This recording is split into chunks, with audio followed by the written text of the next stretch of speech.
writing, take your pieces of paper and your pen, put them underneath the desk. You'll notice today you have a lot of paper, but that's okay because we're going to need all of them when we do our papers. In our last 2 lessons, we've learned how to write 2 types of letters.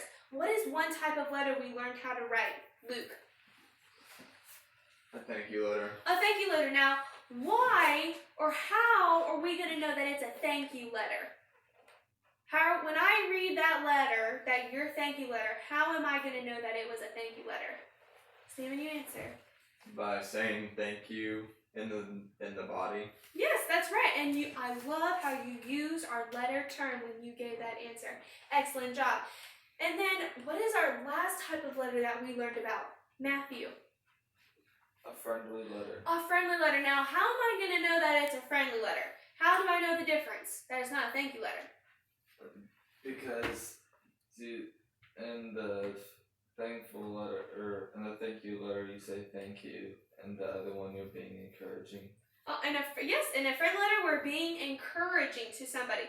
We're saying we love you, we're praying for you, you're being friendly to them. So go ahead and leave your papers under your desk, but we're going to learn how we can take those notes and we can send them in the mail.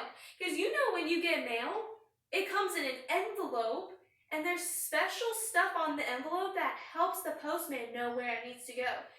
The first part of our letter that you need to be able to know is what is called the return address. Say that with me. Return address.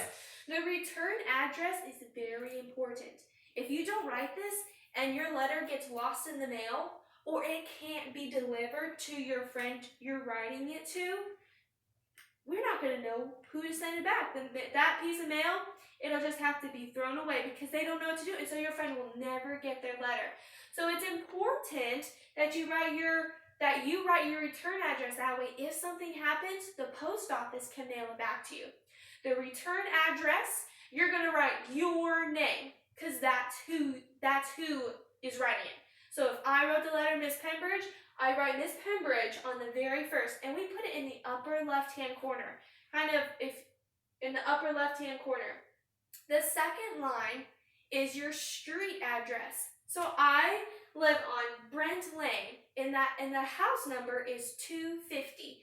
So 250 Brent Lane is going to go on the second line. The third line is the city, state, and zip code. And we know that in between the city and state, we have to make sure that we put a comma. So I live in Pensacola, the city, in the state of Florida. My address is 32503.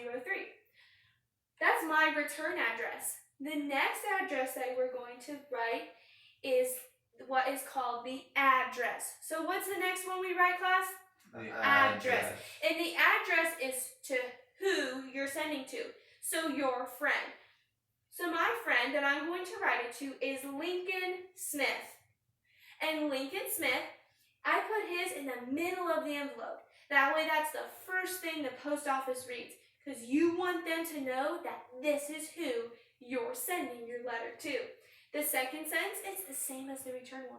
You write the house number and the house street.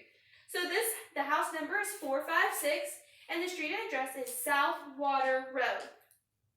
Then the third part is going to be the city and the state and the zip code. So you're going to write Tampa, Florida 32420 because that is where they live. And the very last part of your letter, this is probably one of the most important parts because the post office, they can't send your letter unless this is on there. Who thinks that they know what the letter has to have in order to send to a mailbox? You can smile at me if you think you know. Matthew. A stamp. Say when you answer. A stamp. That's correct, a stamp. And so your stamp goes in the upper right-hand corner. And different letters, they require different stamps. Sometimes if you have a really big package, I can just put a little stamp on there. Because stamps, they help the post office know how much money it costs to mail your letter or mail your package. So go ahead and take out your papers, and we are going to copy the address that's on that paper on the front of your paper, and we're going to write it down just like that. We're going to practice writing our own envelope. So those of you on the board, if you don't have your papers yet, you can just copy the envelope that I have on the board. So go ahead and begin writing. Make sure when you're writing their names that you have them capitalized, because we know that we capitalize the names of people and their titles. So if you want to write one to your aunt, you can capitalize the word aunt.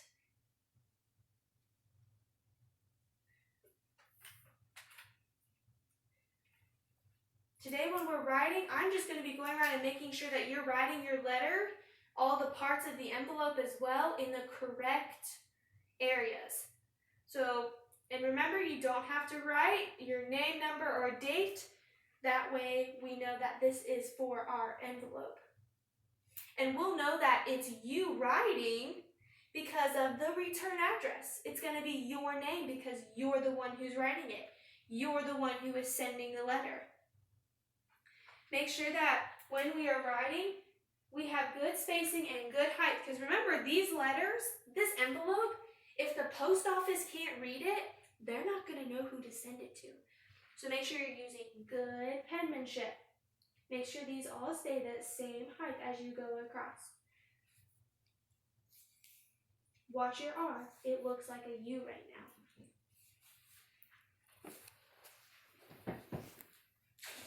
Look at this letter, this number, this 0. I think that's a number 8. So make sure we write zeros the right way. These ones, this is a very good. I love how you remember to put your period here. After the names in our envelopes, we don't have to put a comma.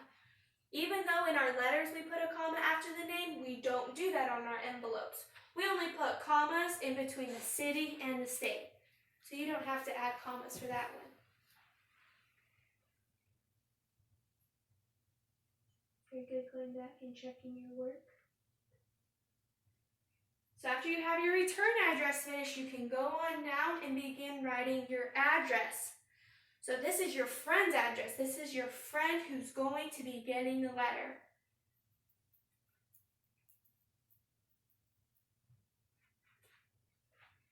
Make sure your L, you actually can see all of the loops.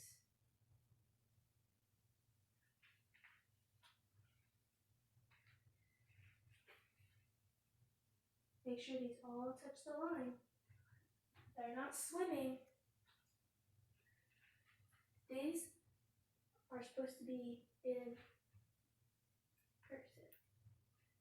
So remember, when we have our states, we can abbreviate them to help us not to take up so much room on the envelope. But those two letters that they have to be in cursive. They also have to be capitalized, because we capitalize names of states. We capitalize the states.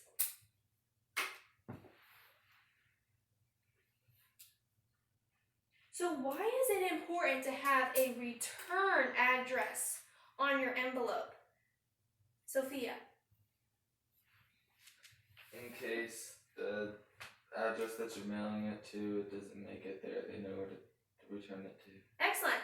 And the address, why is that important to put on your envelope, Luke?